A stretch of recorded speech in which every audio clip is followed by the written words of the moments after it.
The crypto market just took a serious turn. It was only a week ago when this was the sentiment of the market. And sentiment sours on crypto, with Bitcoin falling below 87,000 less than 1 month after topping 100,000. It's on pace to have its worst sell-off since August. That risk-off mood in stocks helping to drive the selling pressure. Plus, the industry is still reeling from the biggest ever theft with almost $1.5 billion worth of tokens. Now, after a post on Truth Social by President Donald Trump, the crypto market is saying, "We are back." Cardano showed the biggest gains, pumping to $1.06 at the time of writing, up 58% in the past 24 hours. XRP shot up 24% as it trades for $2.24. Solana is up 17% as it trades for $168. Ethereum is up 9.4% in the past 24 hours, trading for $2,432. And finally, Bitcoin, trading for $92,600, up 8% in the past 24 hours. The rally is a result of this post by President Trump.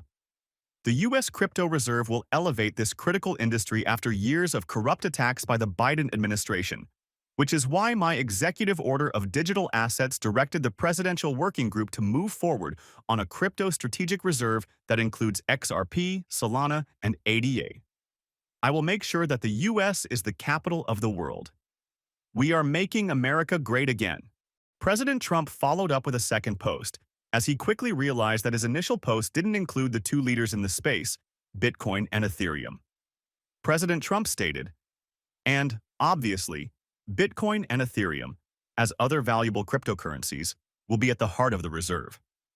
I also love Bitcoin and Ethereum. After his post on Truth Social, the market on X went wild, igniting the "We are back" phrase to begin trending on the platform. Many pundits, experts, and enthusiasts gave their take on the news. Macro expert and crypto investor Raoul shared his thoughts on X. Raoul tweeted out, "Hilarious. The US government is literally telling you that they are going to kickstart alt season by buying your bags. Something I never thought would be on my bingo card. The altcoins, specifically those toward the end of the risk curve, took a beating in the last 2 months. Ironically, it appears that Trump and Melania's meme coin took major liquidity out of the market, with other meme coins being down 90% or some even going to zero. Which isn't such a surprise, however.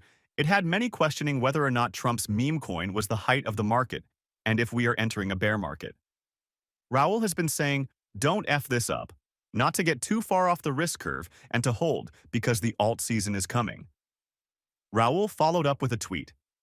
It is possible that they just use an index of US-based crypto by market cap plus Bitcoin and Ethereum to be neutral to let the market decide. Would make more sense. President Trump signing an executive order for crypto, while the timing is surprising, ultimately, is not a big surprise. Trump campaigned on the U.S. being the world's capital for crypto, and his first gesture to fulfill his campaign promise was hiring entrepreneur David Sacks as his crypto czar. Sacks was co-founder of PayPal and a part of the PayPal Mafia, the nickname for the group of the ultra-talented young tech minds who included Elon Musk and Peter Thiel. Sacks took to Fox News to talk about the importance of President Trump's executive order and to discuss what is next for the crypto industry, as far as making the United States the capital of crypto. The man the president says is the man. David, thank you for joining us, first of all. Second of all, is this promises made, promises kept? Because Donald Trump said on July 27th that he would stop federal agencies from targeting the crypto industry. He made good on that promise today, right? Yeah, absolutely. I mean, President Trump campaigned to be the first crypto president. He gave a now famous speech in Nashville where he described how he was going to change the regulatory environment for crypto. And he has now acted on that promise. He signed this executive order today. He's directed our working group to produce a regulatory framework that's going to encourage innovation in crypto in the United States, keeping the industry onshore rather than driving it offshore, which is what was happening under the Biden administration. I want to get to that framework in just a second. First, the executive order halts what President Trump calls aggressive enforcement actions and overreach. What is he talking about there? Yeah, well, Edward, for the last 4 years, the Biden administration has basically prosecuted and persecuted crypto companies, really driving them offshore. I've heard so many outrageous stories by founders, by entrepreneurs, the Biden administration would not tell them what the rules of the road were, and they would then get prosecuted. And what the industry wants more than anything else is regulatory clarity. They're saying, just tell us what the rules are, we will abide by them. And the Biden administration would never do that. And because of that, all the innovation was basically moving offshore, and America was about to lose this technology of the future. And we want that innovation happening here in the United States, and I think it now will happen in the United States because President Trump has declared that the U.S. must be the crypto capital of the world. So it creates this working group that you will chair. What will you be looking for, and what type of guidelines are you looking to put out? Yeah, so a few areas. So number one, market structure. We need to define what is a security, what's a commodity, what's a digital asset or collectible. So there's a few different categories here. So defining the market structure is important. Second area is stable coins. I think stable coins are a really interesting area. It gives us the opportunity to extend the dollar's dominance internationally. We can basically create a digital dollar that people all over the world will use.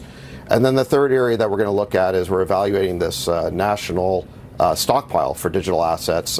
We haven't created it yet, but we're going to study that issue. So looking at the stockpile, haven't made the decision to go forward? Is that what you're saying?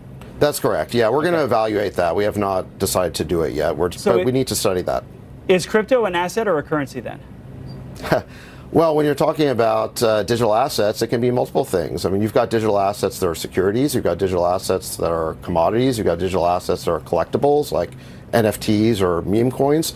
So, you're talking about a whole vast area of innovation. And so digital assets can be a number of different things. And that's why you need a clear regulatory framework that says, which areas are which. What are the definitions?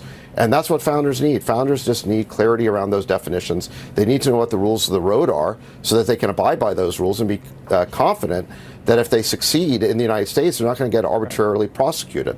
So how far is the U.S. behind, do you believe, the rest of the world, and how fast will this help catch up? We're going to catch up really fast. I mean, the innovation was starting to move offshore. There are places like Singapore, even places in Europe that were ahead of us. But now I think it's going to change very fast.